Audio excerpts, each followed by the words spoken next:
Rick Harrison's life is in free fall. Adam is gone, Chumlee is facing life behind bars, and the Pawn Stars empire, once a shining beacon of success, is now collapsing under the weight of betrayal, lawsuits, and financial ruin. Everything Rick built, everything his father left behind, is slipping through his fingers. Tune in because the next disaster is already on its way, and this time, Rick might not survive the fall. The empire cracks. The old man, Richard Harrison, was the backbone of it all, running the shop with an iron fist and a sharp eye for deals. When he passed in 2018, the shop lost more than its founder, it lost its heart. Rick kept things rolling, but trouble was waiting right around the corner, and he never saw it coming until the day a deal walked through the door that would change everything forever. At first, it was small cracks, family drama, lawsuits, and whispers of financial troubles. Then things took a turn for the worse. His own mother dragged him to court, claiming he tricked her out of her share of the business while she was still recovering from a coma. She wanted $500,000 and even tried to stop him from selling off any shop assets. It was a brutal family battle, and the public ate up every second of the drama. Then came the real gut punch. His son, Corey, found himself tangled up in one mess after another. The sharp-tongued, cocky negotiator fans had grown to love was now making headlines for all the wrong reasons. He trashed a rental RV, got into fights, and left a trail of unpaid debts. That was just the start. Then there was Chumlee, the goofy sidekick who stole the show with his clumsy antics. Off-screen, though, he was a walking disaster. His house was raided, and the cops found enough drugs and weapons to make anyone nervous. The worst part? He was facing serious charges that could have sent him away for years. He dodged hard time with a plea deal, but his reputation was toast. Pawn Stars wasn't just a business, it was an empire. Fans tuned in to see rare collectibles, bizarre finds, and Rick's legendary negotiating skills. But behind the scenes, things were far from perfect. The lawsuits kept piling up, the family drama exploded, and even the so-called experts who helped authenticate items weren't immune to scandal.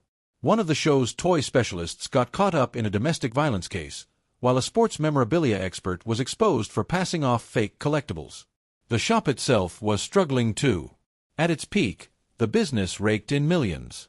Then the pandemic hit, and suddenly, they were barely scraping by with $37,000 a year. Rick tried to keep things afloat by launching Pawn Plaza, a retail complex meant to bring in more customers. Instead, it flopped, with shop owners blaming him for not promoting it enough. More lawsuits followed, and Rick's grip on the empire started slipping. Pawn Stars wasn't the same anymore. The magic was gone. What used to be fun, spontaneous deal-making now felt scripted. The negotiations seemed forced, the excitement faded, and the personal drama overshadowed everything else. Rick saw the writing on the wall. The show wouldn't last forever, and he needed to secure his fortune before it all collapsed. Real estate, new business ventures, he tried everything to stay ahead. Despite all the chaos, the pawn shop doors stayed open. Sellers still walked in, hoping for a big payday, only to be hit with Rick's signature lowball offers. A guy came in holding a British banknote defaced by the infamous street artist Banksy, convinced he had a gold mine. Rick barely glanced at it before calling it vandalized cash. An expert confirmed it was real but not as rare as the seller thought. He walked out with $400, not exactly the jackpot he'd imagined. A cool piece of history, sure, but not exactly a hot ticket item. He wanted $400, Rick countered with $200, and after some back and forth, they settled at $265. The shop used to be full of big wins. Now, it was just another piece of a crumbling empire. A seller with a panoramic photo of a Vegas airfield from World War II thought he had something special. Rick didn't even blink. Just because it's old doesn't mean it's valuable. He offered $100. The seller walked out, crushed. A Civil War-era revolver showed up next. Rare, yes, practical, not so much. The seller wanted $1,800. Rick brought in an expert who confirmed its authenticity but pointed out why it wasn't exactly a popular gun back in the day.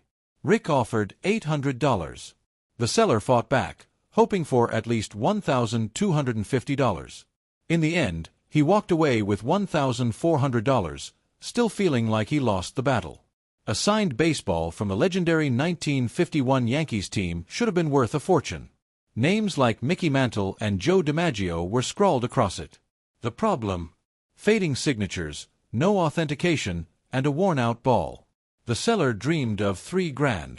Rick, knowing better, offered $800. Pawn Stars was built on the thrill of the deal. But now, it was just another piece of a crumbling empire. The old magic was gone. The drama took center stage, and Rick was left fighting to hold on to what was left. Once, the shop was a symbol of success. Now, it was a reminder of everything that had gone wrong. The deals kept coming, the cameras kept rolling, but the empire was slipping through Rick's fingers. What's next for Rick Harrison? If history has taught anything, it's that nothing stays the same. Empires rise, and empires fall, and right now, the fall is looking inevitable. The show still drags on, but it's a shadow of what it used to be. Customers come in with dreams of striking it rich, only to leave disappointed when their treasures aren't worth half of what they thought. A guy waltzes in with a vintage Rolex, convinced he's sitting on a small fortune. Rick gives it a quick glance, points out the scratches, and starts chipping away at the price. The seller tries to hold his ground, but Rick's been playing this game for too long. He makes his offer, low as ever, and the seller has to choose between walking out empty-handed or taking a deal that stings. Another day, another odd item. A woman brings in a 19th-century pocket watch passed down through generations.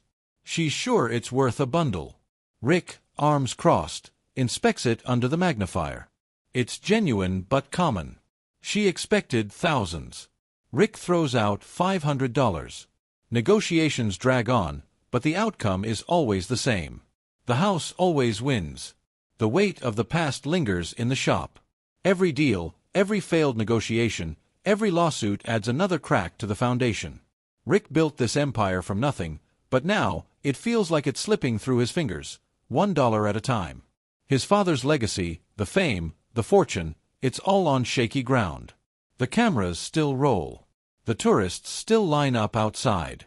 But the golden days are long gone. And the worst part? The next disaster could be right around the corner. Man, things just keep hitting harder than a bad bet at the blackjack table.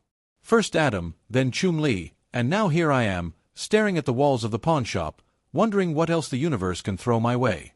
The shop used to be a place of deals, of characters. No. It's just another story of an empire crumbling before our eyes. Walking through the door with their wild collections, I did what I do best, turning someone else's forgotten treasure into my next big score. But now, it all feels like an echo of what used to be. Some days are routine, but then something unexpected walks through the door, bargaining with ghosts, statues, and masters. Remember when the shop was buzzing? Like the time that guy walked in cradling a homemade Ghostbusters proton pack like it was a newborn baby. He had the whole thing wired up with lights, buttons, sound effects, the works. Thought he had a gold mine and asked for $2,000 like it was an original screen-used prop. The old man barely even looked at it before scoffing. Collectors exist, sure, but they prefer building their own toys rather than buying someone else's DIY job. The old man threw out a $1,000 offer, firm. The seller hesitated, probably thinking about the blood, sweat, and late-night soldering that went into it, but in the end, money talks. He walked out, pockets heavier but heart a little lighter. Then there was that massive wooden Indian statue, tall, imposing, the kind that used to stand outside an old-school tobacco shop beckoning customers inside. This one came with a backstory. The guy who brought it in had sentimental ties, his granddad's store, childhood memories, all that. But nostalgia doesn't pay rent, and he was ready to cash in. He threw out $900 as his ask. The old man just grinned, shook his head, and countered with $400. The seller tried to push for $600, but let's be real, how many people out there are hunting for a giant wooden statue? He caved. $400. Another day, another deal. Art was always a wild ride in this business. One day, someone waltzes in with what they swear is a Picasso vase, the kind that looks like an owl. Says it's from the 40s or 50s, part of some limited run. Sounds fancy, right? But Picasso made these things in batches, hundreds at a time. The seller had been sitting on it for over 3 decades, convinced it was a hidden jackpot. He threw out $35,000 as his magic number. Bold move. No way we take that at face value. Time to call in an expert. The guy knew his stuff, verified the stamps, checked the markings, confirmed it was real and, crucially, in mint condition. Thing is, online listings mean nothing. Sure, some dreamers post these for $60,000, but reality? More like $25,000 tops. Rick went in low, $15,000, expecting the usual back and forth. The seller wasn't having it. They haggled, each side testing the other, and in the end, $17,000 sealed the deal. Not bad for an old vase collecting dust for decades. Then, just as we were catching our breath, another Picasso piece showed up, a framed print from the 50s called Goat Skull on Table. The owner had it appraised ages ago and thought $16,000 was fair. We had to check with our own expert, of course. Turns out it was an aquatint etching, fancy, but not exactly hand-painted. Valuable? Sure. Worth $16,000? Not even close. The final offer. A cool grand. The seller hesitated but took the deal. Another Picasso, another payday. And just when it seemed like things were settling down, another curveball came flying in. 6 Picasso etchings from an old book. Seller wanted $5 grand, banking on the magic of Picasso's name alone. But here's the catch. Not everything with his name sells for millions. Some stuff barely scrapes together a few hundred. We brought in an expert who confirmed they were real and from a signed book, which bumped the value. Still, Rick wasn't dropping $5 grand without a fight. They went back and forth, settled at $6,000. The seller walked away happy, and we had another set of Picasso prints on the shelf.